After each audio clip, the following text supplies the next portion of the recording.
Hi, Padima. Hi, How are you? Ramu. Hello. Hi, Madesh. Hi. சீ அலையாத. விசு, போதும் இந்த இல்ல, சாப்பாடு எல்லாம் ஹெவியா இருக்கே. பாட்டி சாப்பிடலாமா? Don't worry. அவங்க எது வேணாலும் சாப்பிடலாம்.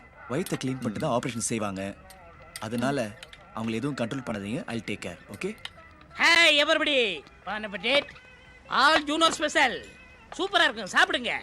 கலிஃபோர்னியா கஸ்டர்ட், ஒட்டாரக்காரா, ஓஜிம்போ, மல்லிமாங்கா. அந்த யோஜும்போ கொடு. Take it. சோமாலி. சூப்பர் சாப்பாடுங்க. டேய் இந்த சாப்பாடு ஜெரிக்கணும்னா நல்லா திங்கு திங்குன்னு ஆடணும்டா. இப்ப யாருங்க தடுத்தா ஆடுங்க. ஐயோ நான் இந்த வயசுலயா ஏதோ சும்மா பேச்சுக்கு சொன்னேன். இதுதான் நம்ம ஊர் பொம்பளைங்க. ஆடணும்னு ஆசைப்படுவாங்க. ஆனா எல்லாத்தையும் மனசுல போட்டு அடக்கிப்பாங்க. இந்த ஊர்ல பாருங்க 60 வயசு கிழவிங்களும் ஆட்டகாசமா வேலையை ஆடுவாங்க. சும்மா ஆடுங்க. ஏ நீங்க என்ன ஆடுங்க பாட்டி. பாட்டிமா, please. ஆடுங்க. ஐயோ அவர் சொல்ற நீ டேய் ஆடுங்க. என்னடா நீ என்ன ஆட சொல்லிட்டு ஐயோ சரி ஆட வேணாம். பாடுங்க. எனக்கு பாடலாம் வராது.